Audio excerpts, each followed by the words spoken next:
You already know what time it is. This is the Certified Podcast. I'm your host, Mike Ginn, and this is episode number 3. On this episode, we're going to be featuring the rapper Koncept. But before we get to him, I just want to let you know we're putting out brand new episodes every Tuesday and Friday, so 2 episodes a week. The Certified Podcast is now available on iTunes, Stitcher, TuneIn Radio, plus YouTube, and of course, thecertifiedmag.com, where you can find all the show notes for every episode, plus all of our other great content. Now, let's get to episode number 3. We are featuring Mr. Champagne Konny himself, a.k.a. the rapper better known as Koncept. He's going to be joining us all the way from South Korea. We're talking about his new album, 14 Hours Ahead, appropriately titled. We're talking about hip-hop, his come-up, and much more. So stay tuned. All that's coming up next on the Certified Podcast.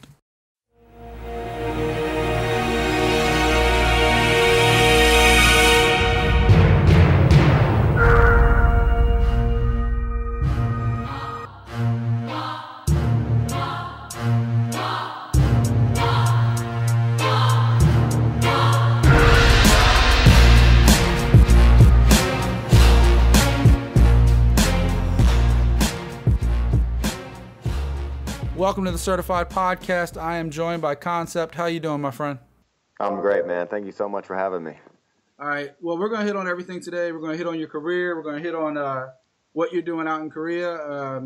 We're going to hit on your new album, just dropped a couple weeks ago, 14 Hours Ahead, appropriately titled. Sure. We're recording this with a 14-hour time difference, so that was nice to set up. But before we do get into like your past and how you got started and all that stuff, I think it's a funny story. I really do. What was it, like 14 months ago, November 2016, you went out there for like a 2-week tour? Yeah, I flew out here. So, yeah, like you said, I'm from New York. I was living in Los Angeles in California. So I had Thanksgiving, not this was November 2016. I had Thanksgiving in LA. And then I literally ate food, drank wine, jumped into an Uber and went to the airport. For my first time in Asia, which was supposed to be for a 2-week tour that was sponsored by Miller and Jameson. And then you never came home. And then, yeah, I came for 2 weeks with a suitcase, and I haven't been home since. I still have all my stuff in LA, some stuff in New York. And I've been here for over a year. It's wild. The last year has been, amazing and beautiful, and just has flown by. Like, the time is just crazy. So, like, even when people ask me, like, oh, how long have you been here? Or how long have you been there? It's just sort of, I mean, I can't even believe that, like, that it's been a year. And then same thing, people are like, oh, when are you coming back? And I'm sort of like, I really don't know how to answer that, to be honest.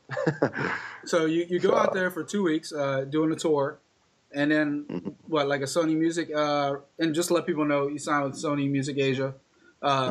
That's why he stuck there and never came home. But so it was definitely for a good reason. But so how did that work? Like, they caught a couple of your shows, brought you in. Next thing you know.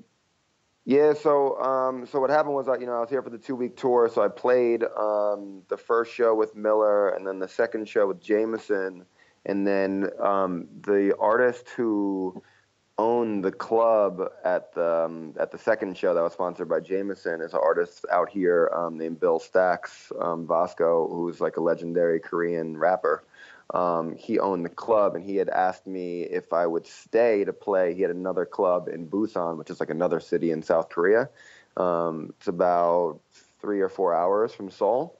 And it was actually his birthday party, so it was like a really big event. And asked me if I would stay to play that. So I decided that I would, and then I got, basically from there, I got asked to play a bunch of more shows. So I was like, all right, I'm going to stay for like 2 or 3 more weeks and play these other shows. And then I had a Sony rep come and watch me, and, came up to me at the show and, introduced himself and asked me if I would sit down with him. And still at that point, I was still planning on going back to LA, and I went and sat with him and, just basically made me an offer that I couldn't turn down. And so I decided to stay for the release of the album, which still at that point I didn't really know how long that was going to be. It's still just like, all right, well, damn, I'm going to release an album with Sony. That's tight. I'm going to stay here. They're going to put me on a bunch of more shows and link me with different artists out here, and basically, promote, for my next, album, my next release with them. So at that point, I still didn't really know. It was still like, all right, well, I'm staying here longer. And then from there, it's just sort of been like a domino effect, and it's just, been constantly, constantly working and constantly playing shows. Like I basically play a show like twice a week. I've been playing it's been all around It's Korea. been crazy watching you from afar, like just watching like your hectic schedule, moving here, there, everywhere.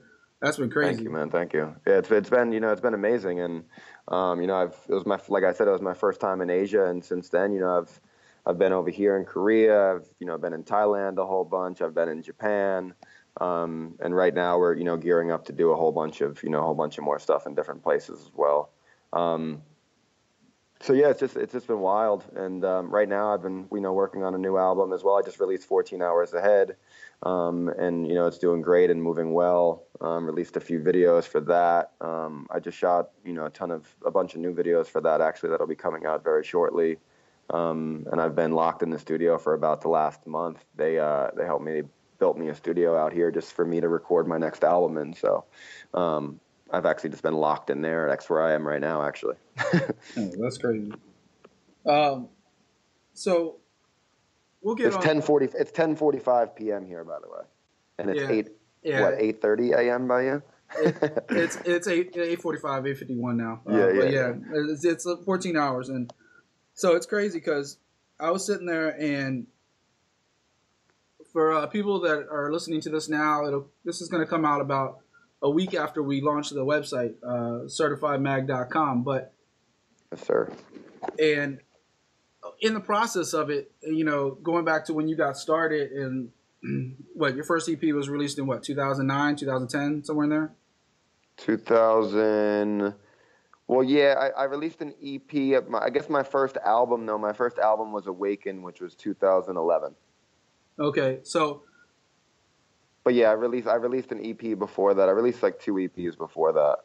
More Than Meets the Eye with Transformer, and then I released Awaken, and then I released the Malt Disney EP, and then which led into the Fuel and stuff like that. But 2010, 2011. So back then, I was running Pure Style magazine. Many people probably know me from, and Certified very much is, and I'm not even hiding it, is very much Pure Style 2.0. This is me returning to my roots and kind of getting back to what I love doing. Talking to people like yourself, talking to great up and coming artists, people that are established as well, people that I just find, I don't know. I think the bio for this podcast is basically I talk to extraordinary people, or people that I find extraordinary, interesting, cool, dope, whatever you want to say. And but it's funny. I'm putting a lot of the archives up on the site. Hopefully, by the time this podcast comes up, all the archives will be up there. But one of the things I put up the other day, and I had this very short run series called Next on Deck, and literally I did 2 articles on this thing. That's it. 2 articles, and not to spoil it because I just said you, but and the first one I did on a guy named another New York City rapper. It was a guy named Eric Sosa. I don't know if you ever heard of him, but he's pretty dope. He's still around too. And then the second one I did was on you. And that was when I want to say it was with Awaken. And so I put that one out. And that's when I first kind of came across you, 2011. Oh, yeah. So that's been, 6.5 years, I think, since I put that out. Oh, man, thank you for riding with me for that long. Yeah, and, through time, I've noticed we also have a couple mutual acquaintances and some other stuff. And I've gotten to kind of know you through, social media and everything else, and stay in touch with you, interview you later, but to think about how far just to see you come from that point, and we got a lot of other things in common. The whole Brown Bag All Stars, you guys met working at Fat Beats. Yep. And my first job was working at a record store too, by the way. Back in the day, just to tell you how old I am. I don't know if you ever remember a record store called Waxy Maxie's? No, I don't actually. It might even. Where was that? Was that in New York? No, this is in D.C. area. It's in Northern Virginia, but they were all over the country. They were a big chain before Tower Records kind of put them out of business. But okay. Well, they were like like Sam Goody's. I know Tower Records. Yeah, but before the Tower Records, like Sam Goody's, FYE, like all those stores, like they were one of those. And so yeah, one of my first jobs, this is when CDs first came out and all this other stuff, and I'm sorting tapes, I'm sorting CDs, but it was dope because I got to listen to like all this crazy amount of music all the time. So It was really cool. That was way before my bartending days and everything else. Like this little 16-year-old kid working at a record store. But tell me how that all kind of came about. Like, so you and which was all the members of the Brown Bag All Stars coming from them, or? Yeah, all the members of the Brown Bag All Stars worked at Fat Beats. I was actually going to school, so so I grew up in Queens, and then I moved. I went to school. I went to college in Vermont for the first 2 years of college, and then I moved back. And I grew up also like I've always made music. I started DJing when I was 12. I've been Koncept since I'm like 7 years old. I was actually given the name Koncept from a neighbor that I had in Queens who was a graffiti writer. So Koncept was actually originally like my graffiti name when I was like 7. He would watch me like when my mom or my parents would go out. What kind of little badass kid were you? And yeah, right. My parents would go out sometimes, and he would watch me, and like he was my neighbor, so like we'd always hang out anyway. But he was a bit older, and he would just teach me how to draw, and he was a graffiti writer, and he gave me the name Koncept, and it was funny because like when my parents would go out, he was like my babysitter, if you will. And my parents didn't know this at the time, but he would take me out and basically teach me how to write. He taught me how to use a spray can. He taught me how to use a marker. He taught me basically everything. He taught me hip hop too. He used to, buy me old albums, and he got me like the Wu-Tang album when it first came out, and the Biggie album when it first came out. And just, so many different things. Souls of Mischief, 93 Till Infinity, and Curious, Constipated Monkey. And he really just put me on to, to hip hop and the game. And, like I said, gave me my name. Yeah, so it's just sort of, it's always been a part of me. And back then, New York, that was hip hop back then. Yeah. And, so I had, also, and then my cousins lived upstate, which was like my mom's sister. So I've always been really close with them. So I would always go up there, and they moved upstate, and they started skiing and snowboarding and stuff like that. And, so I started doing that as well. I would go up and visit them and snowboard. So that was always a major part of my life as well. So when I went to college, I moved up to Vermont. And, yeah, I saw your post the other day where you talked about missing them. Oh man, yeah, no, I miss it. I being that I've just been so busy with music over, this year, especially in just the last few years, I still try to go as much as possible, but obviously, with my career and work, it just doesn't give me the time, unfortunately. But it's still that's my second love. If I wasn't making music, I'd be on a mountain somewhere snowboarding for sure. They got a lot of places out in Korea for you to do that?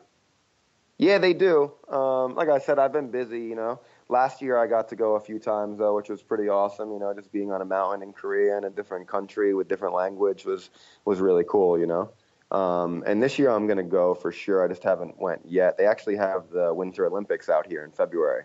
So I'm going to definitely go and check that out. And it's only about an hour and a half from me too. So it's an easy trip. Oh, that'd be dope. So I had moved up to Vermont, and I was snowboarding a lot and competing for different teams and things like that. And also, making music. But at that point, honestly, I was actually more into, but I was, I guess, more known as like even like a DJ. Like I was like DJing like house parties and things like that in college, and creating music as well. But people didn't really know me for that yet. And then it was like in my second year of college that I started to realize that people actually were liking the music that I was creating as well. So when after 2 years, I was going to originally move out to Lake Tahoe.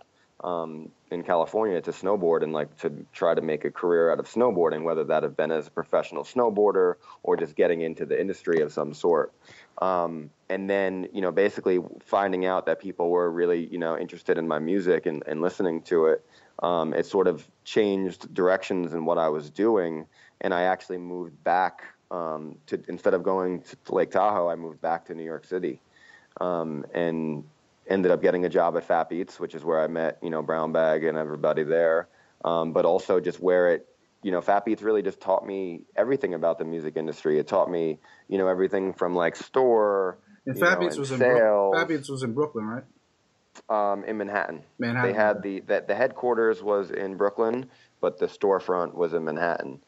They had two locations, not at the same time, but they had one location and then it moved. But I was at the second location, which was on 8th Street and 6th Avenue. So yeah, I worked there, and it just, it taught me really everything about the industry. It taught me, like, like I said, the store, but it also taught me like the sales. It taught me what people were liking. It taught me the marketing. I met people from the different labels and the distribution and really everything. And that's really where it Yeah, you learn learned. about the promotional side. Yeah. Yeah. And everything. I mean, it taught me how to be, even though I signed to Sony recently, even that signing was more of a partnership. So it works really well where I have like really full control over everything that I do. And, Fat Beats is really what taught me how to do that. It really taught me how to do it yourself and, to work every aspect of the music industry, and everything from, like I said, the marketing and the sales and to the, to the bookings, to the, just every aspect of it, just running basically my own label in a way. So it was, one of the best experiences that I could have ever asked for. And on top of that, like I said, I started as a DJ. So it was like I was going to Fat Beats and buying vinyl and records since I was 12, 13 years old. So, getting a job there and being in the store was like my dream job. It was a dream come true. It was incredible. Yeah, I feel like, I don't know, I feel like in 2017, a label is probably best suited for distribution, but maybe not necessarily that important as it used to be, like maybe 10 years ago. For sure. You see so many people making it without it. Yeah, I think that it depends on it depends on the artist. Like for sure, like I definitely agree. Like a label's valuable for certain things, and and not for others. And in your case, what I was kind of agreeing with was that you're still kind of your own boss. You're still kind of calling your own shots, and that's where, like, as you see so many people get signed to a label and they either one or two things. They either take off or they get buried. You can name 1,000 artists that had hype, got signed by a label, and then nothing. Yeah, because the label doesn't know what to do with them, and then all of a sudden their album never comes out. And people can listen to people can listen to the last couple of episodes. I'm not going to keep going over it every time, but and I'll get your opinion on a couple things later. But and it's one of those things, like you look at rappers like Chance, and even nowadays, like Kanye didn't start this way, but now he's like his own mogul, right? Because he controls everything, and that's the dream. Whether it's me running an online magazine and a podcast, or you being a hip hop producer, rapper, just an overall brand, I guess. Not even just an artist anymore. You're a brand, and like with social media nowadays, and the way the internet works and everything, you can reach 1 million people with a click of a button. Sometimes it's a needle in the haystack, which in that case the label's great because they already have a built-up subscriber list, if you will, a built-up distribution network. You look at Sony. I mean, my God, whether it's Sony Music Asia or just Sony Music in general. Yeah, they've been. I mean, they've been amazing. It's great. Yeah, Sony Music Asia, and I'm assuming that includes probably part of China as well. Like, it's everywhere. Yeah, my rep is here in Korea, but their headquarters is in Japan, so it's literally everywhere. Like I was saying, I'm based in Korea, but I've been really all over Asia since I've been here. Like, Thailand, specifically Thailand, especially too, is like basically a home base for me. I'm there like I got a little worried about you month. in Thailand. I got a little worried because your habits, I guess, would be the proper way to put it. Thailand is the craziest place and the most amazing place probably in the world. I don't know how much you've been keeping up with American politics, but I don't want Jeff Sessions really listening to this podcast. But it is legal in California now too. But it's like it's like I was sitting there, I saw you do that video in Thailand, and I was like, man, I sure hope he doesn't get caught doing anything else there. They might kill him.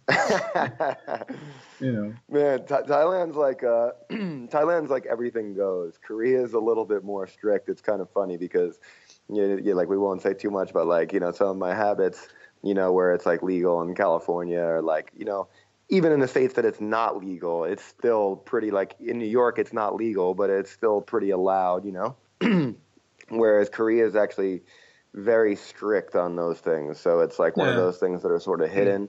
And it's, when I first got here, it was one of those things that people were like, well, you can't really be doing that in public, or like, you know, you shouldn't put that on social media and stuff like that. And at first for me, it was sort of like hard to really understand. It was kind of like, well, you know, and again, I was only here for 2 weeks, so I was like, it doesn't really matter, you know. And then it was like, all right, well, now I'm like, you know, signed with Sony Asia, and I'm staying here and stationed here right now. So it's like, you know, maybe I should keep things a little bit hidden, you know. It's funny. Yeah, no, I was thinking about that, and somebody brought it up to me, and I can't remember for the life of me who it was, but we were talking about your video, and they were like, "Isn't Thailand the place?" And I'm like, "Well, that whole area, basically." And because I used to work with a bunch of Koreans back in the day as well, and they were very, you know, they'd have fun. Don't get me wrong; they were very, you know, they'd have a lot of fun and they'd party and do everything else. But there was a public side and a private side, right? Like Yeah, for sure. If they were up in the house, up in the crib, they would, man, drunk 3, 4, 5 in the morning, falling over each other's.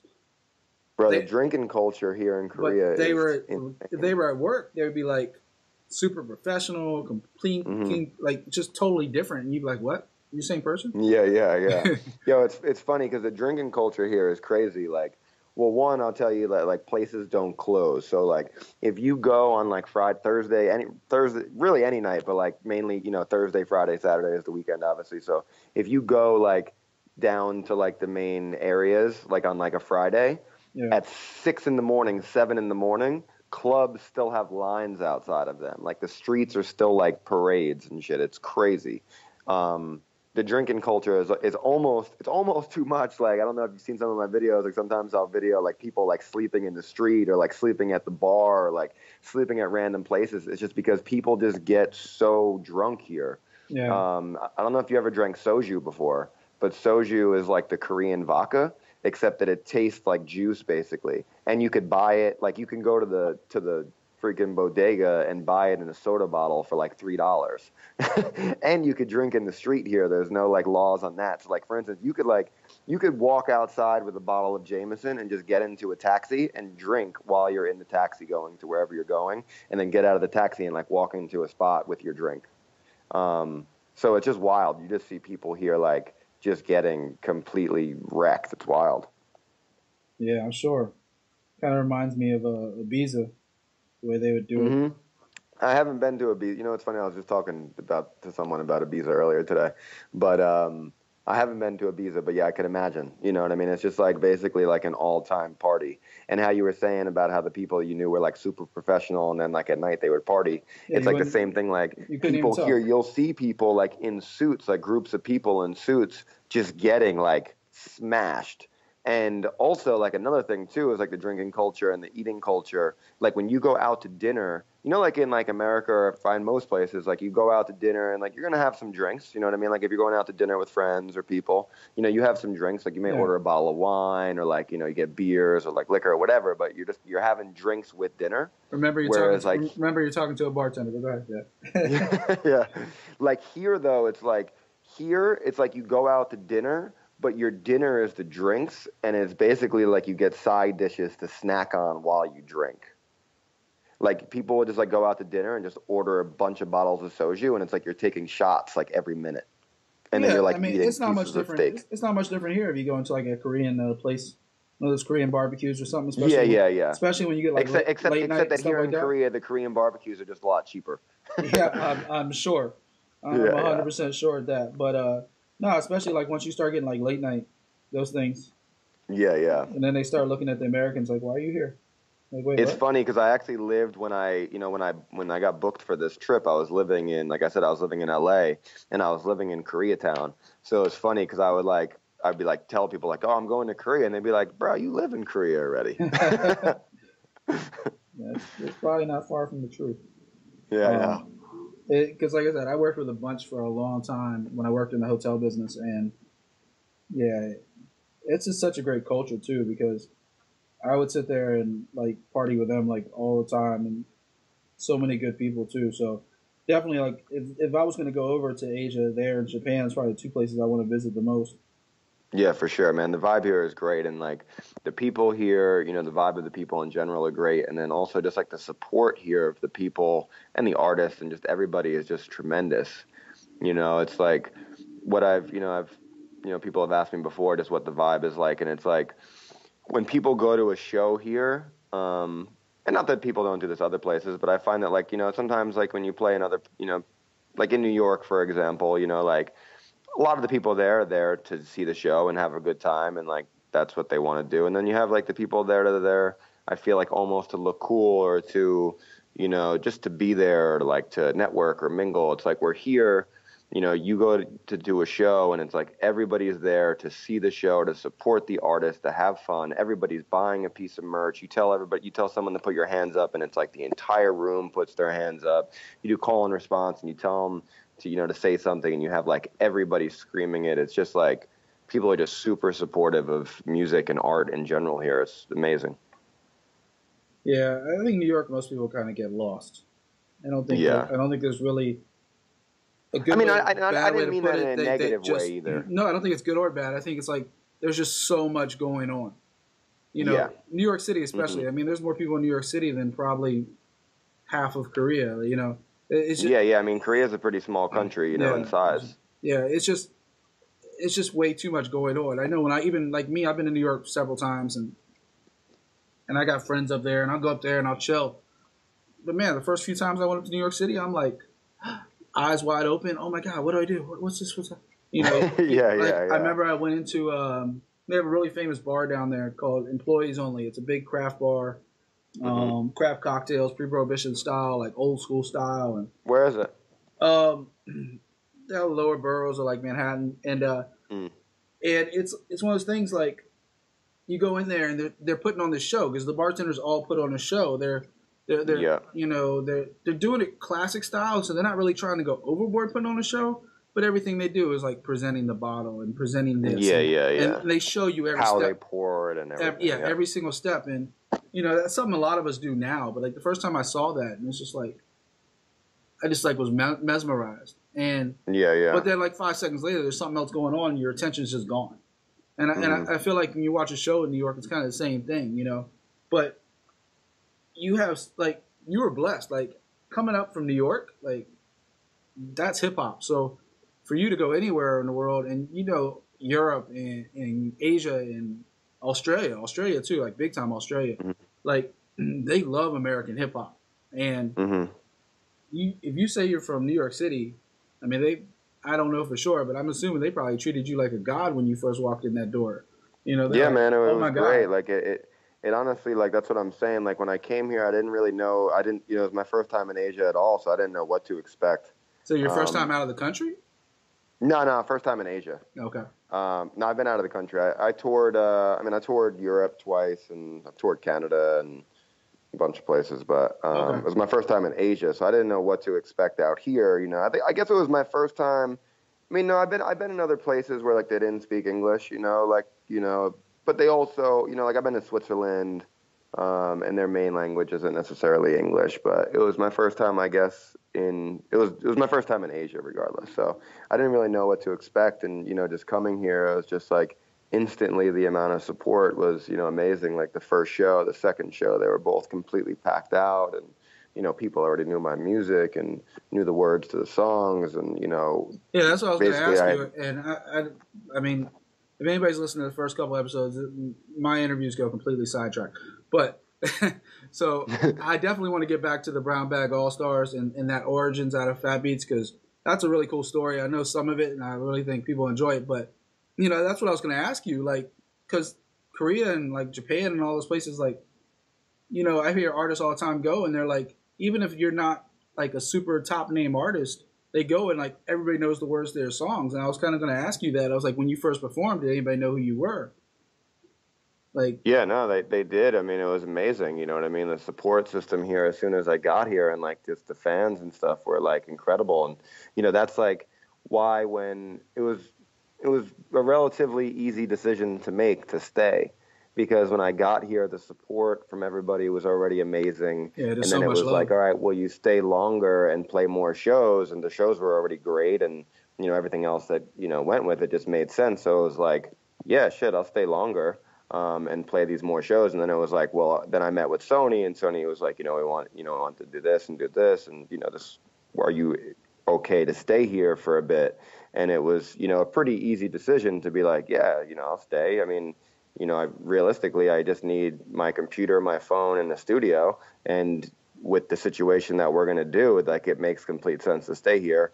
Plus the love and the support from the fans were here. I already, had met a bunch of people from being here, and that goes from just people in the industry to artists to just people in general. So it was like the support system, the love was already here. So it was an easy decision to be like, yeah, I'll stay and, have a good time. And I love the vibe of everything. And then on top of it, work with Sony and, build the brand even more. So, Yeah, and then definitely. obviously, with being here and, like you were saying with social media before and how, effective it is, and just things of like a click of a button, or, you could see people all over the world.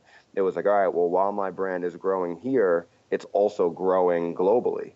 So it just, is an easy decision to make. Yeah, definitely. I mean, you got what, 300 million people here, and then another, there's like 8 billion people total in the world. So Yeah. as great as America is, yeah, you're reaching so many more people. I joked about China, or I didn't joke about it, but I mentioned China earlier, and it's like you're talking about billions of Bro, people China, yeah, no. right next to you. So Yeah. and for if you get your music in China, and I don't know what the rules are there for distribution, but you're talking about a couple billion people right there that can just instantly hear your music. So Yeah. or a few billion, I should say. In Hong Kong, I mean, have you had a chance to go to Hong Kong yet? I haven't yet, but I will be there soon. I've actually, I've just recently linked with the crew over there, so I'm going to be over there pretty soon. Yeah, I've never been, Um, but I hear the culture there is insane. So yeah, here it is too. I have a good friend over there. They're called Yeti Out. It's a DJ crew over there. hmm They're like almost like Soul Action of Asia, if you will. yeah, They're like a big crew that that are sort of all over, and they hit basically all over Asia. And they're killing it right now. And they're one of my friend over there is based out of Hong Kong, so you got I'll definitely be over there you're gonna soon. have to send me the links on them so I can check them out. Hmm. I definitely will. Because I definitely want to bring back that next on deck series. Like I can't believe I only did two issues of that. I thought it was hilarious. Like I'm looking back at this and I'm like, no, there's got to Well, be it's more. tight that I was one of them. Yeah, I was like, there's got to be more of these. But it was also right before. It was probably like shortly before I closed down Pure Style. So it was like, Mm. yeah. And then I kind of brought it back for like a couple more months, and then finally I was like, nah, I'm done. Yeah. And then I always flirt coming back. I've done Ambition Lifestyle. Hmm. A couple years ago, I did DCXIV, which is still around. DCXIV, Yeah. for people that are curious and questioning then what's what, DCXIV is kind of like the umbrella company for everything now. The alphabet to the Google. It's basically the people, the company that when I get rich enough, if I ever get rich enough, is going to write the checks for everything. Oh yeah. But it's the company that kind of helps everything else run. So, but back to you. There's a couple really cool stories, and I'm not going to take too much of time. We've already rambled on for about a half hour, but it's a couple really cool stories. We're talking about the Brown Bag All Stars. People that don't know, that's kind of like you guys met at Fat Beats, kind of started like doing a couple things together. But there was a lot of really dope people to come out of this one little like music store in Manhattan. I look back and I listened to a couple of things that you've done, and one of the things that you mentioned earlier, the Fuel, like that EP was amazing, and maybe that's kind of what Thank led to you. your Sony music deal. But and I mean, very much so. I mean, that's what brought me out here to begin with. yeah, and I had mentioned before, like that track right there, was my anthem for like a good like 3 months. I was like, Hell yeah. I love that track, and you have so much on that. It was like, and now but I want to get back to like before you went out to Korea because you were doing the Fuel thing, and I tried to talk to you back then. Things just didn't work out because I was like I was going to launch this, and then I wasn't. But talk about that. Let's go back to the Brown Bag All Stars, and then I want to go up and talk about what you did with J57, with the Fuel and everything. But so the Brown Bag All Stars, we were talking about Fat Beats, talking about you guys all met there. How'd you guys start like making music together? Well, we all worked together, so it was it was pretty easy. It was something like we worked together, and everyone was doing like their own individual thing, but we were all artists, so being that we were around each other in the store at all times, it just we became friends naturally. And then which led to us making music together naturally. It just, we would be in the store, we would close the store, we would either go, at the time we were working, I was working out of our homie Beliefs studio, which was in Brooklyn. So we would just, end up going over there and recording music and doing things like that. So, it just sort of naturally led into that, and we, even though we had already like been making music prior to that, like I would say that was for all of us, was really what got us like started in the industry, from meeting artists and meeting people. I mean, just Fat Beats in general, just meeting artists and meeting people. And like I was saying before, just learning sort of how everything works. So, and then with that, we were, based right in New York City, so right in Manhattan, and being at Fat Beats, we were meeting, like I said, everybody from the artists to the, different people doing street teams to different promoters to, to everybody. So as we started playing shows all around New York City, and, at first it was sort of, or really always, it was like, even though we were a collective, we were all still doing like, even when there was like, say, a brown bag show, it was like, me doing a few solo songs and, Soulcon doing a few solo songs and, and then, Brown Bag as a whole doing, the group songs. Oh, yeah. I remember you quickly corrected me. When the first time I interviewed you, I think, and I had to change it because it was a written interview, but I had to change it. And I said, formerly of the Brown Bag All-Stars. You were like, no. I am still a member of the Brown Bag All-Stars. I was like, oh, my bad. Because you were, branching out more. Now on your it's own, really like a collective, and honestly, I've just been really focused, to be honest, on my solo stuff. So that's obviously, and I'm in Asia too, so that's really what I'm doing now. But it basically led from that to and that was like I said, it was a collective, and we had group stuff, but we were still, being that we all came as started and met even as solo artists, it was still something that we were all currently doing. Like, if you even look back, like everybody has solo projects as well.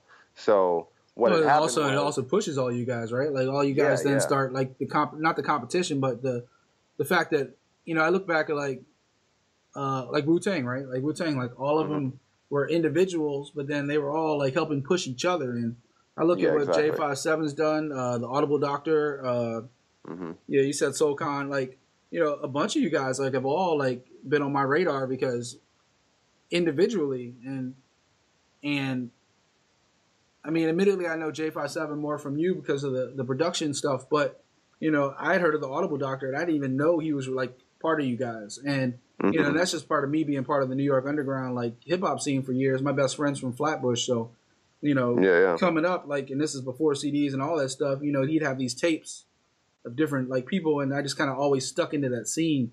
Like for me, that's always been real hip hop. And don't get me wrong, I love everything from the West Coast to down south to everything trap music. I don't care. I'm the same too. Yeah, I listen to everything, but there's always something to be said about New York hip hop. Like the whole world caught a blaze, like when all of a sudden Fab and Jada did the mixtape, and and I've been really rocking J.R. Ryder's new album. Like I play that nonstop because that's one of my favorites, and it's just something about New York hip hop and.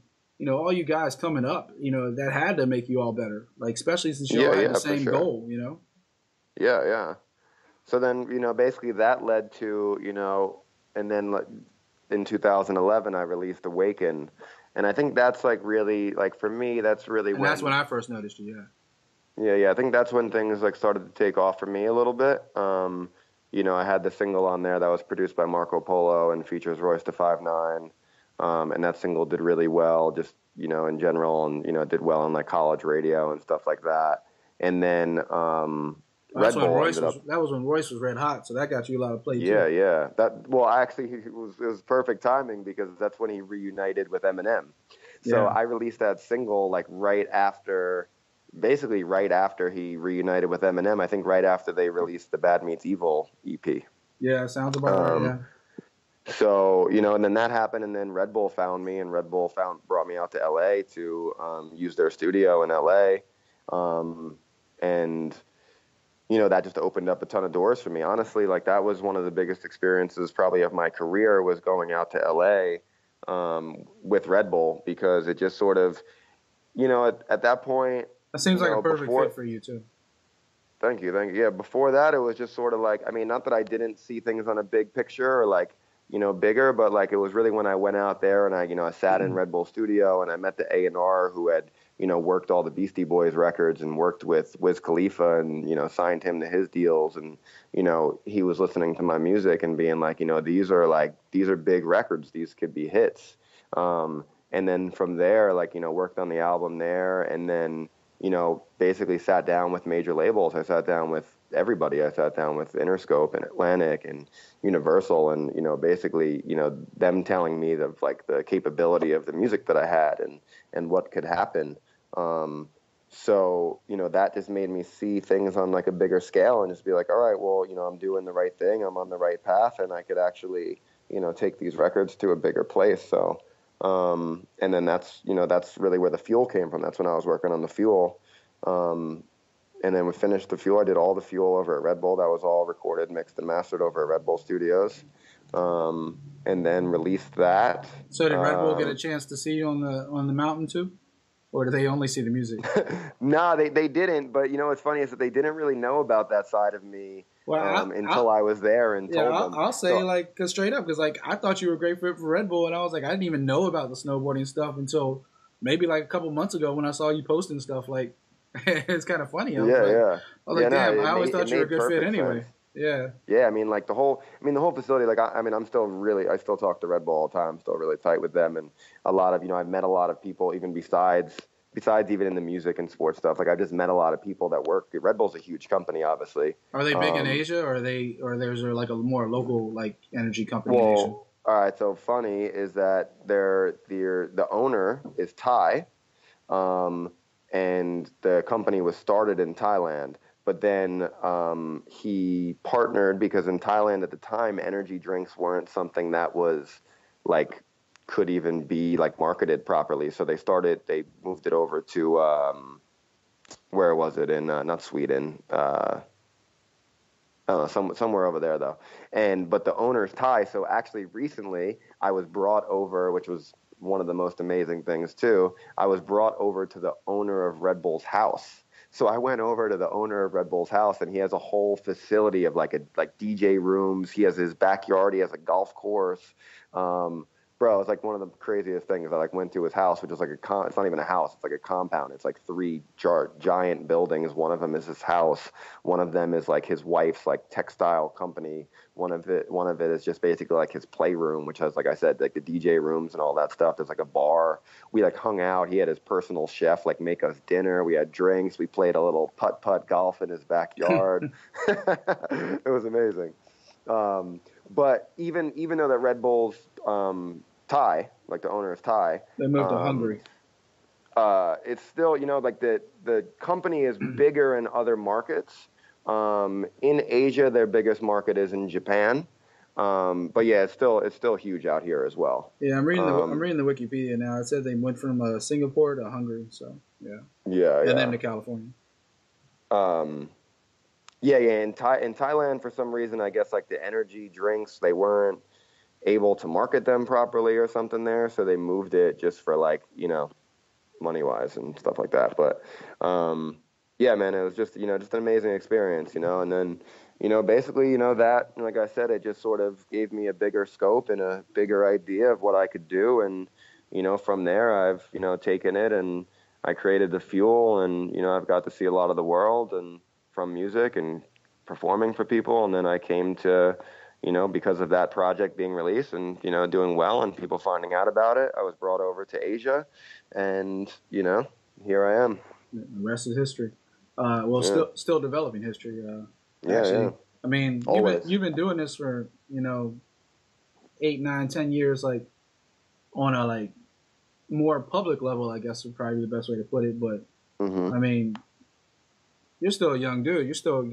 There's still lots of time left in that tank, so I can't wait. Man, I can't wait to see what happens next. And to keep going like with what's going on next. You just dropped 14 hours. I definitely want to give you a chance to not just talk about your past, give you a chance to promote your album. Coming off the Fuel, and I'll tell you right now, not just the title track, but Porcelain. Porcelain was one of my favorite tracks on that. I love that song. Thank you. Then you go to 14 Hours Ahead, and excuse me for clearing my throat. I know I got a sensitive microphone, but it's 20 degrees out. It's 20 degrees out here, so.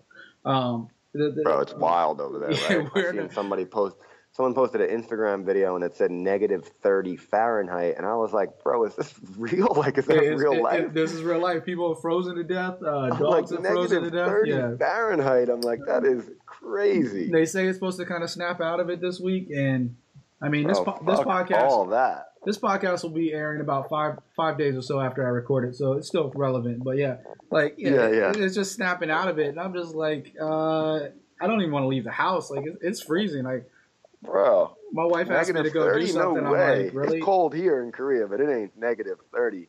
It's not -30 here in DC either. But there's been a couple days, like, it's definitely been a couple single-digit days, and this is one of the coldest stretches I remember in history. And I've lived here most of my life, and like. Yeah, and then there's a couple of days with wind chill. It was like a -6, -7. I'm like, is this DC? Yeah. Like, what the hell? Bro, that's too much. Makes me want to move to Florida.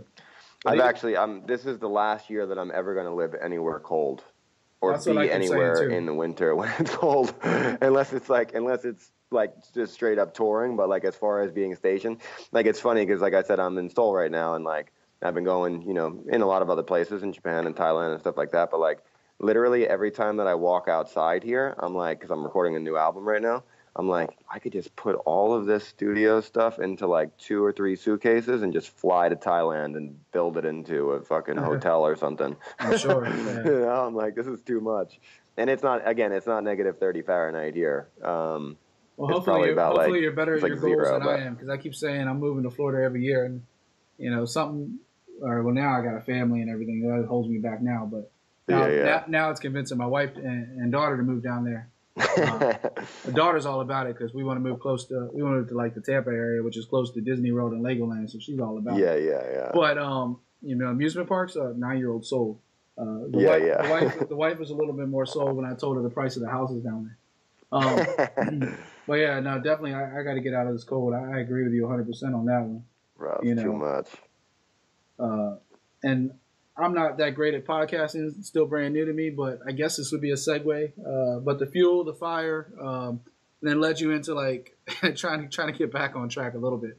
But it led you into 14 Hours Ahead, and obviously appropriately named. I could probably name this podcast 14 Hours Ahead the way we're trying to schedule it, but I like that. Yeah, but talk to me about the album. Let people know a little bit about this album.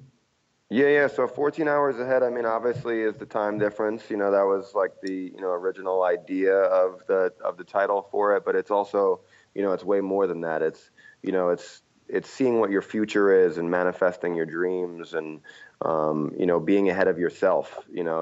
It's knowing that, that there's more for you and, just seeing what your goals are and achieving them.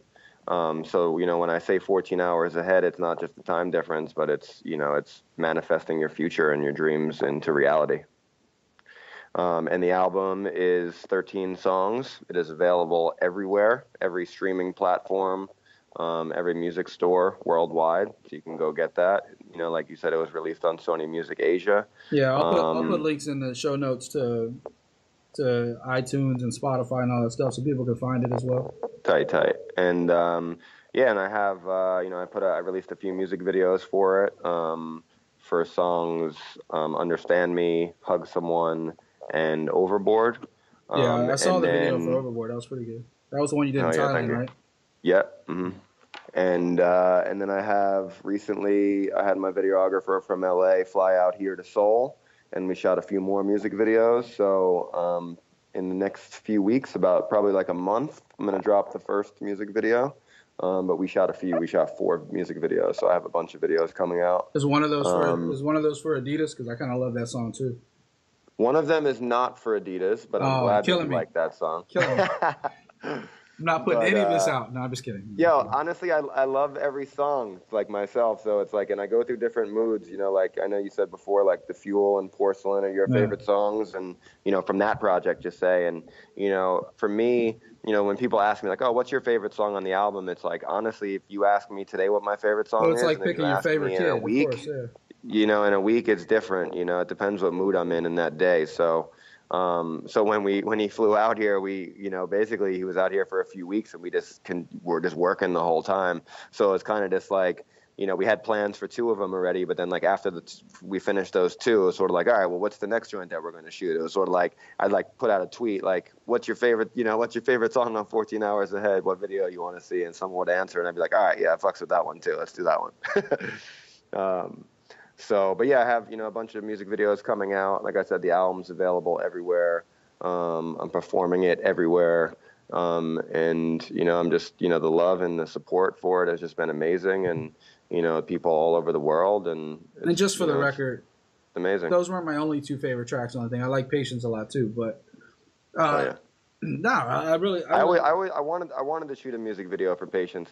There was a bunch of videos we shot, for that project. We shot a video for like Crazy is Beautiful, Porcelain, The Fuel, Excitement. There was a few videos that I wish that we did do videos for, but then we sort of just got a little, no pun, a little ahead of that. But like Plane Ticket is one of my favorites too that I really wanted to do a video for. Patience is one of the ones I wanted to do a video for. We also did a video for Jump too. That's right. Oh, that'd be dope. But yeah. No, I tell people all the time, like, like I said, I did an interview with Shek Carbo. I told you off the air about that. That's episode 1. People can go listen to that. It's on iTunes, all streaming providers, Stitcher, TuneIn, and of course on the website.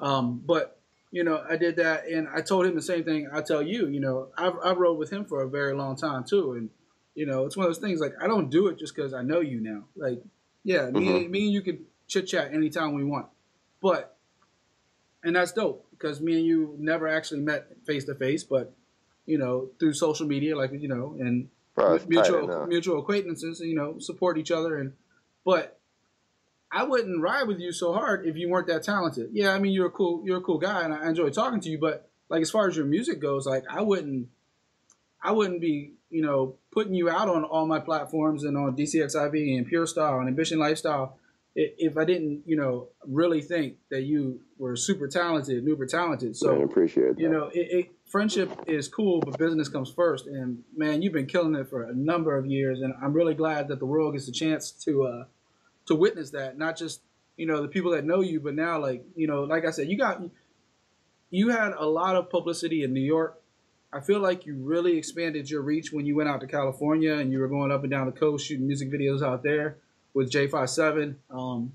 And, the podcast is only a little over an hour long, but we could probably spend a whole hour talking about just the Brown Bag All-Stars. So I'm definitely going to have you back on soon. And talking about hip-hop in general, because I know, you're pretty much an encyclopedia of hip-hop, just like a lot of people, out of the city. But Fat Beats. I mean, I already was, and then Fat Beats, made me even more. So you said it yourself. You started off as a DJ. I mean, that. Mm-hmm. How can you not be, like, a historian, if you will? But yeah, man, I've rode hard for you. I could talk about hip hop. I could talk about hip hop for fucking forever. Well, you can go check out the website. The very first article I wrote was the state of hip hop in 2018, and it started off being real negative and then very optimistic, because like when I finally got down to put not pen to paper but to type it up, I started off like, where's the lyricism in hip hop anymore? Like, where's the story, right? Like, where is the story? Like, you can go back in the day and listen to any, especially like, oh my God, like, everybody talks about the golden era of 90s hip hop. But you go listen to 90s hip hop, like, yeah, there was party songs. There's always going to be anthems and party songs.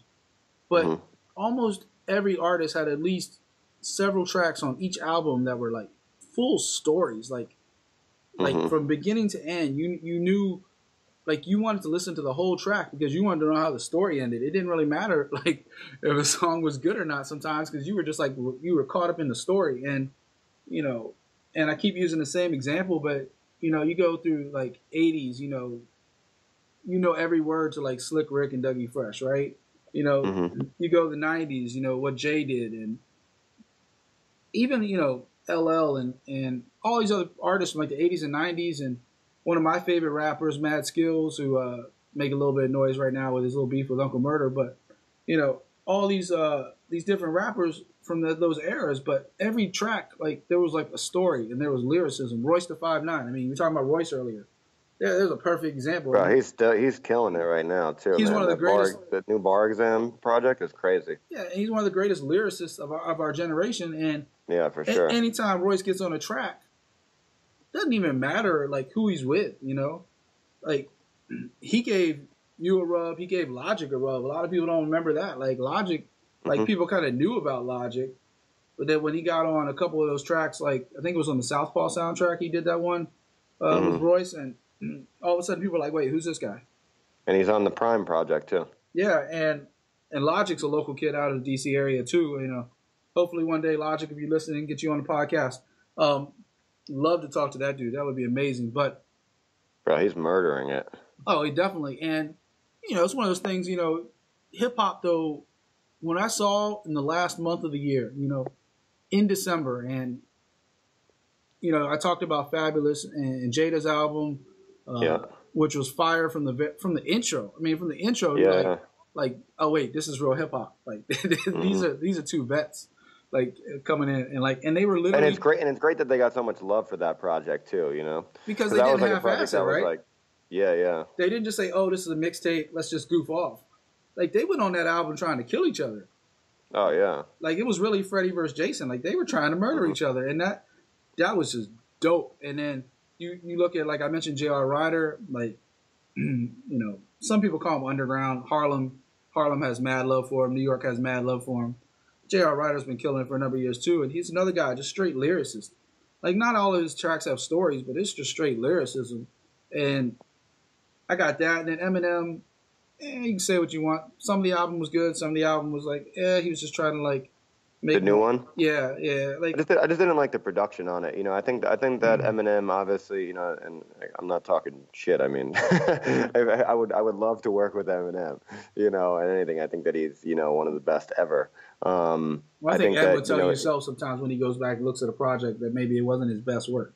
That doesn't mean he's not one of the most top. Like he's probably easily top 10, if not top 5 in the world of hip hop. You know what I think that probably it is that he's expected to do so much because he's, you know, because he is so talented and that he is so good that like it probably almost, you know. And there definitely were some fire tracks on that.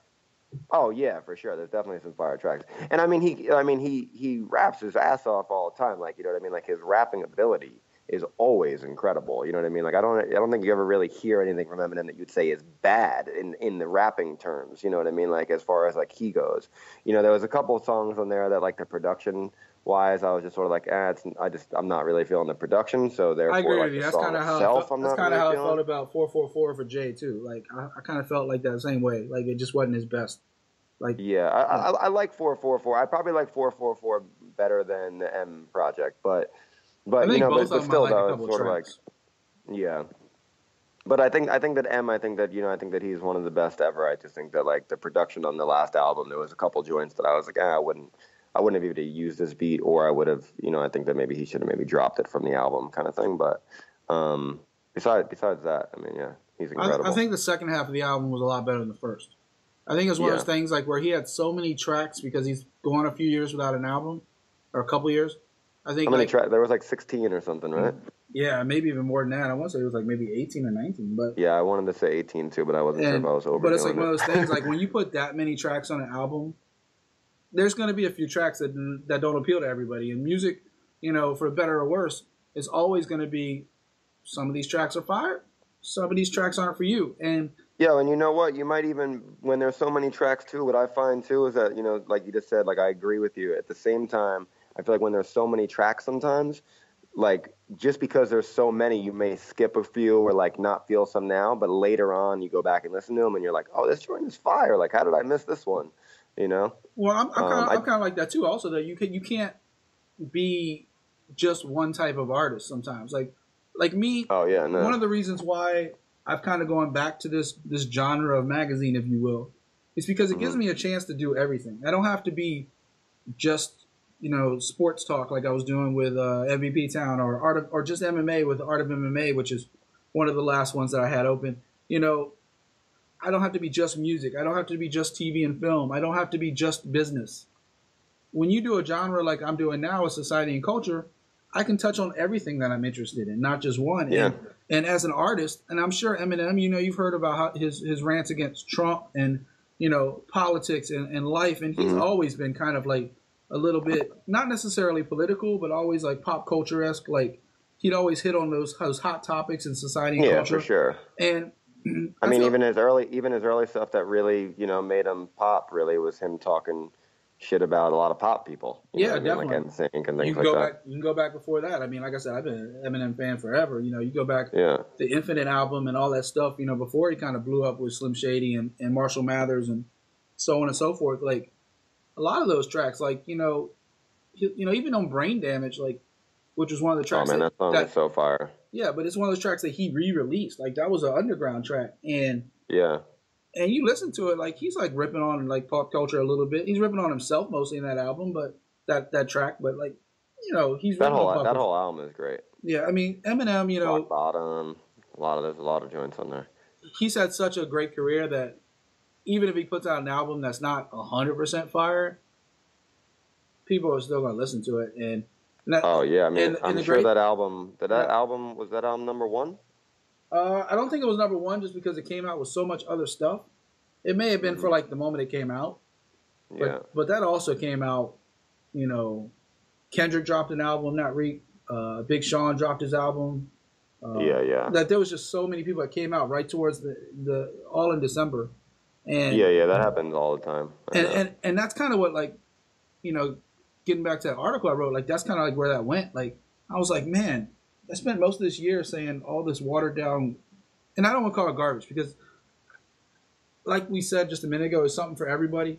And if it's selling and it's popular, obviously people are rocking out to it. This generation, I don't want to be one of those people like, oh, back in my day, music was good, but your music nowadays sucks. Like I don't want to be like every parent's generation, but I do look for certain things in hip hop. I'm a hip hop head. I grew up on hip hop. I'm kind of eclectic. I have the music store background. All my family, like I grew up in the city, but all my family are from like the countryside, and so I'd go out in the country and I'd have to be forced to listen to country music and rock music and everything else. And I even say today, like I like everything but country. I'm the same.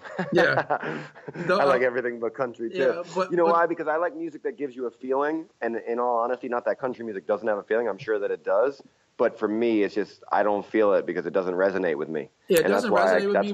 That's why I can't listen to country. But I'd say I like the lyrics. Like if you ever sit down and like, just read some of the lyrics of country music. Oh, I'm sure. They're amazing. Some of the voices too. Like, you know what I mean? Like there's some great voices in country music too. Definitely. It's just that it just doesn't resonate with me. I just don't feel it. It's not something that it's not where you grew up. Yeah. Yeah. But so I have an eclectic taste and I love music, and I'm not going to bash on like I was rocking out to Panda last year. I mean the beat was insane. Like I don't know. The beat is hard. I don't know the lyrics. That dude actually hit me up not that long ago and told me that he wants to work with me. What's his name again? Designer? No, not the producer. Oh, the producer hit me. I don't know. The producer hit me on Twitter actually and told me that he was listening to my album and that he wanted to work. The hell's his name again? You give me a second, I'll look it up. But like I said, there's something for everybody. Menace. Yeah, Menace. Yeah. Yeah, he's a young kid too. He's like 23, 24. He DM'd me he followed me, and then I saw him, and I followed him back. He DM'd me on Twitter. Yeah, him. There's a bunch of them, man. This is such a I need hot time. I need that Panda 2 beat. Yeah, right. Panda was dope, and Panda was fire. You couldn't tell like all the lyrics. Like I know hip hop heads that don't know all the lyrics to that song. I mean, I don't think a designer is obviously like, there's certain things like. If you were to ask me, like, do you think Designer is a great rapper? I wouldn't say that he necessarily is a great rapper. I think that he's good at what he does and he's good in his own lane. And I think that he definitely has some joints that are fire. Like the production is crazy and like they sound good overall and the hooks are catchy and shit like that. I just wouldn't call him a rapper. Same thing with like Future. Like you wouldn't really I'm a fan of Future, but I wouldn't call Future a rapper. No, I feel the same way. But there's a market for him, right? Like there's a market for Future. There's a market for Fetty There's a Wap. time There's a and a place market where I for get it, where I put on my headphones and I listen to Future, and there's a completely different time where I get my headphones on and I'm listening to Royce. Like they're just two different. It's two different things. You Yeah, know? and if I had my choice, I'd be listening to Slaughterhouse, and I'd be listening to Royce, and I'd be listening to Joel Ortiz. I'd be listening to, you know, that New York City sound like we talked about. But I also listen to old school, like a lot of old school West Coast rap, Warren G, Snoop, Dre. But that's the era I grew up in. I listened to a lot I listened to a lot of Jay. Like I've always been a huge Jay fan. Like that's just my era, you know. And I'm not crapping on today's music. And that's kind of like the way the article went. It was like I bashed a little bit, but I also brought it back to how much optimism I have going forward because of the way the year ended.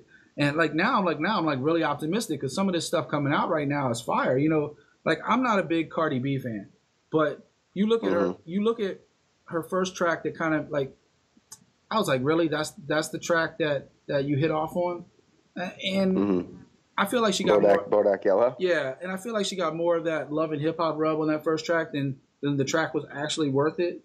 But I give her props. She's the first artist ever to be number one, first female artist to ever be number one without having a male feature like that or something. Bro, I think that she's the first. She just broke some record, right? She's the first artist that has 3 top hits or some shit. She's not the first. She's the third or something like artist to ever have 3 in the top 10 at the same time.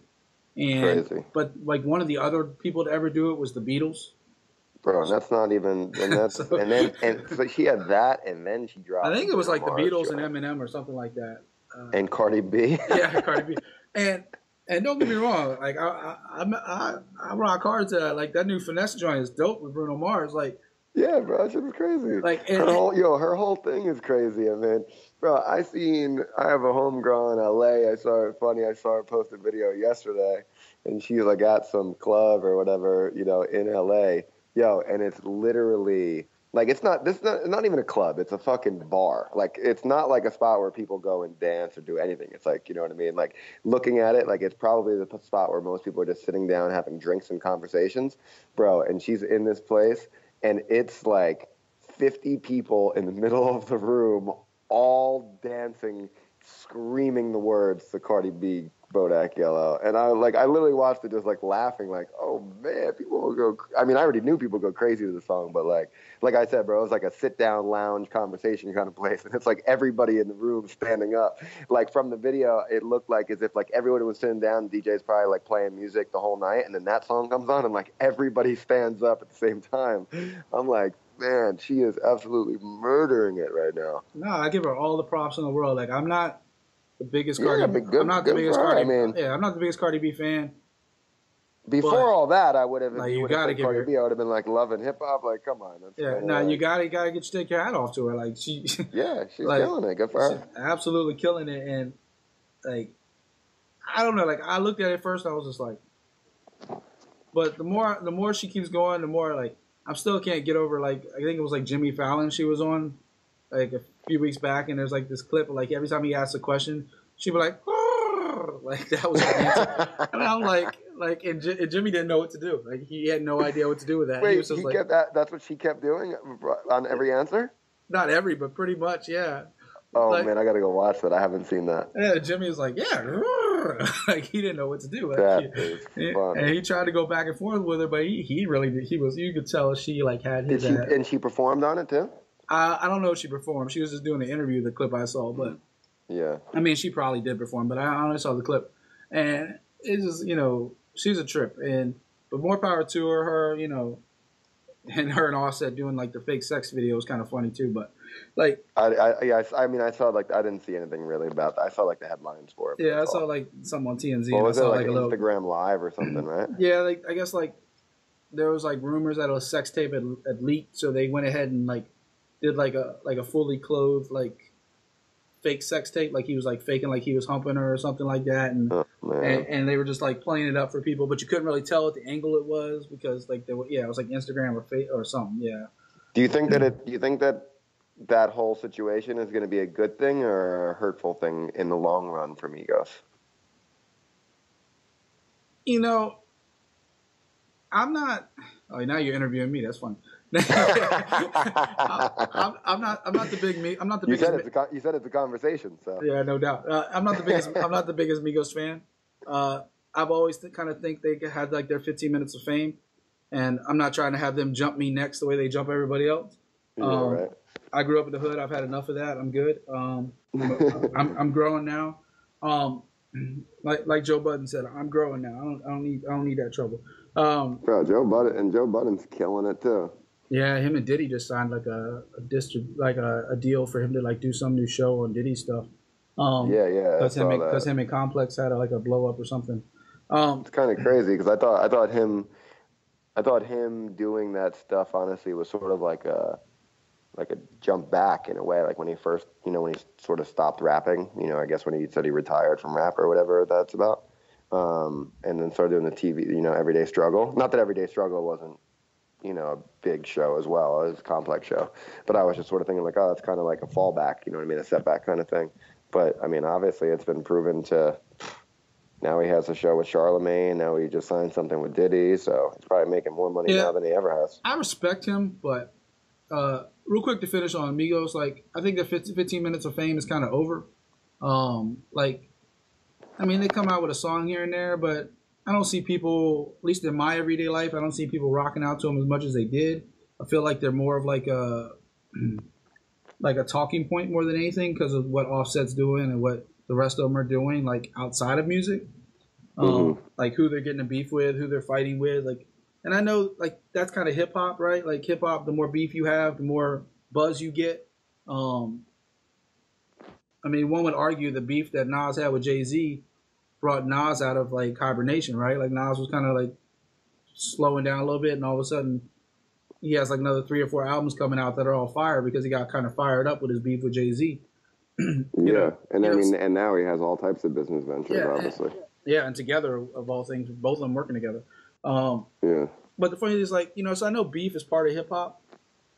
It is hip hop. I mean, let's just be real. It is hip hop. But especially if you can keep it on wax and you can keep it, professional, I guess you would say. You don't want people like getting killed in the street, but you can keep it, just like challenging each other. I guess is probably the best way to put it.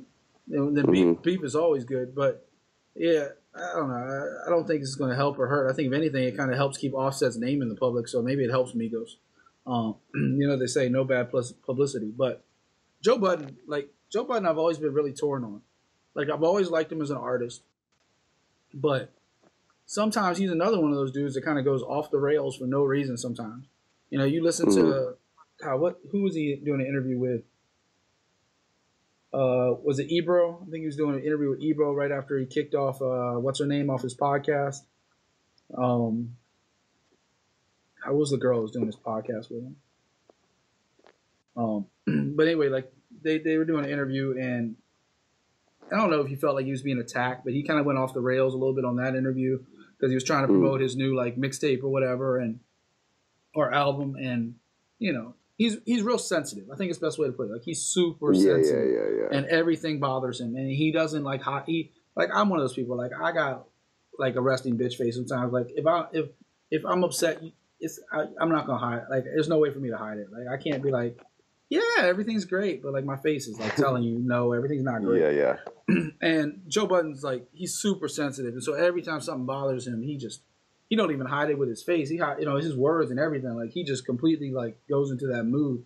And so when Joe's on, Joe is, whether it's doing a talk show or performing, no doubt, And I got to think most of Slaughterhouse, and I don't know this this is just my opinion, probably has to be pretty pissed off at him, right? Because they just like they did this 2 albums and then they signed with Shady Records, and then he goes off the rails on them, and then all of a sudden Slaughterhouse is done. so and they have an album that's finished, by the way. Is it ever going to get released? I have no idea. I just know that they have an album done because I know before his retirement and all that, I know that they had an album done. I think it's Just Blaze did a bunch of it. A-Rap Music did some of it. Well, hopefully somebody leaks that shit. Same way they did with that. What was it?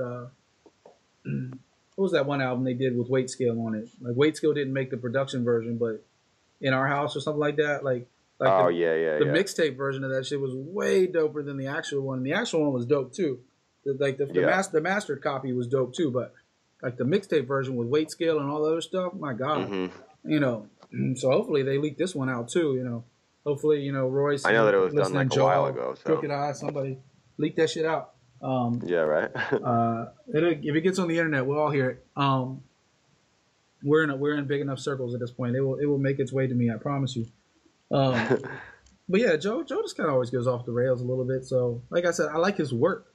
Like his work, whether it's talking or whatever, but like you can just tell he's a little sensitive sometimes, and I think that kind of messes up his work a little bit. You know, he's killing it right now, man. So good for him, though. Like Joel's one of my favorite rappers of all time. Like I've been messing with Joel since he was doing like the hip hop, like I don't know if you like he had this one track like he was just like taking old school hip hop songs and redoing them, and man, he just like killed that shit. And I was like, wait, who is this guy? And this is before Slaughterhouse, before all that stuff, and doing his mixtapes. Oh yeah, I knew him when he was doing all the mixtapes. Yeah. And then he did Slaughterhouse, and now you know lately I heard him on the like the No Panty stuff with Nitty Scott and Bodega. Yeah, Bodega, and you know that whole album is just insane. By the way, that No Panty album is insane. I really mess with that one. But yeah, like Joel, you know, he's got one of those voices too, right? Like those like yeah. Like you, like, and this is not to like blow smoke up your ass, like, but like you can tell one of the reasons why you're successful is because of your flow. Like when you hear, I can't really listen to myself too much. Like I'll listen to the podcast back and then I'll be like, all right, I've heard it once. I don't like hearing my voice, but like, and I know some people won't listen to themselves damn near ever, but like if you listen to yourself, like you can tell some people are, I don't even know if comfortable is the right word. Like, is that the right word? Like comfortable? Like you can just tell some people are good on the microphone. And I think that really not only steps up the production value, but it also steps up the performance. Like people are more like, I'm a big wrestling fan, and you can always tell like when somebody's good on the mic and somebody's not, right? You have some people that are super talented in the ring, but they can't cut a promo to save their lives. And but the people that can cut a promo sometimes have better careers than the people that are talented, even if they're not that good in the ring. You know, look at Hulk Hogan. Like Hulk Hogan had like 5 moves, but you know what? That dude could cut a promo on anybody, and everybody 20 years later is still quoting him, right? So sometimes you don't have to be the most talented if you're comfortable on the mic, if you can talk, right? If you can just straight up talk. And then when you add skill into it as well, you know, when you listen to your lyrics, like you're telling the story, like almost every single track is a story about something. And most of it's on a habit, but we're not going to get you in trouble with Sony Music Asia. But I don't want to take that record deal away this quickly. But keep that inside the house. But, you know, it's like, you know, you can tell when people have skill and when people are comfortable. That's just like a double combination that breeds success. So, you know, I'm definitely pulling for you. Thank you, man. Thank you. I think I've taken quite a bit of your time, so definitely want to get you back on soon. Maybe after the next... just let me know. You got my number, so just let me know whenever, brother. Yeah, whenever the next album drops, we can definitely get on and talk about that. I definitely want to talk more about the Brown Bag All-Stars, give you a chance to hype up some of your crew, because they all deserve it. You know, J57 been killing it for years, producing. You know, Audible Doctor, all those guys, like, you know, I would love to talk more about those guys, maybe get some of them on as well. If you want, give them my number. Like, definitely would love to get any of those dudes on. But like I said, like seeing you come from where I've seen you come from, and you were already doing your thing by the time I came across you, like way back in 2011. But, you know, just seeing like the evolution. Nobody wants to repeat, right? Nobody wants to like I've heard a lot of artists say like I don't want to put out the same album. Like I want to do something different. Like I want to keep evolving. But one thing I loved about your albums is that even though you evolve, it's still kind of that same sound, so you don't lose your fans. And like every story is different. You're growing as a person. You're growing as an artist. But man, like 14 Hours Ahead is like completely different than some of your other tracks. Like, and and it's still dope. So like I can't wait to see what you come up with next. Thank you, man. Bro, I got a lot of stuff coming out this year. So, like I said, they built me a studio out here, and I've just been locked in it. So, expect to hear a lot of. I mean, more push for 14 hours ahead. Like I was saying, I got more music videos coming out. I expect some exclusives. I got you. And then yeah, I mean, honestly, like, I mean, not to say too much right now, but I have like 4 projects that are about done. Yeah, so, don't spoil it. Surprises are good. People like surprises. Yeah, don't spoil it. But yeah, 14 Hours Ahead is out now, man. I appreciate all your support and, you know, all the love that you show me now and that you've, you know, always showed me. And like you said, like, bro, you've been riding with me since 2011, 2010. So, you know, I can't thank you enough and, you know, just tell you how much I appreciate you. Yeah, most definitely. Before I let you get out of here, tell everybody where they can find out more from you, social networks, stuff like that, where they can follow you. Yo, Koncept, I spell it with a K. You can go to IamConcept, IamConcept.com. All my music is there. You can find all the links for iTunes, Spotify. But 14 Hours Ahead is my new album, and it is available on every music platform worldwide. So please go listen to it, stream it, share it with your friends. You know, the fans and the push and the sharing and all of that, it means everything, and it, you know, helps me grow and it helps all artists grow. So, you know, I can't, you know, tell you enough to, if you enjoy music, please talk about it and please share it. And, you know, you can get that everywhere. And then follow my Instagram. My Instagram is Champagne Konny, Champagne, Konny. And Twitter is just Koncept, @Koncept. And, you know, say hello, you know, tell me what you think of the music. Tell me whatever you want. Tell me that you ate pizza today, whatever. And you know, I love somebody send this man an everything bagel already. Come on now. And send me an everything bagel with cream cheese, please. But yeah, you know, just, you know, say hello. You know, like, I love talking to my fans. I love talking to the people who support my music. So I always love hearing from everybody, and I try to do my best to respond back, you know, as quickly as possible. Sometimes I'm a little busy and I get behind on it, but, you know, I do my best to respond to everybody. So, you know, please say hello. And again, just please go, you know, stream and listen to my music. Appreciate everybody. Most definitely. Well, Koncept, thank you so much. The new album is 14 Hours Ahead. I'll put all the links in the show notes for everybody. Be able to get a hold of Koncept. Tell him how much you appreciate him. Tell him how much you want to hear his new music. Definitely let him know. If you support an artist, show him how much you support him. Because I've definitely seen a few artists not get the acclaim they deserve, and then it was too late by the time they did. So definitely, I love, I don't want to call it Unsigned Hype because you're definitely signed now. But I definitely love giving people the spotlight that deserve it. So Koncept, thank you so much for coming on. Definitely want to have you back on soon. Ladies and gentlemen, that's a wrap. We're out. My J.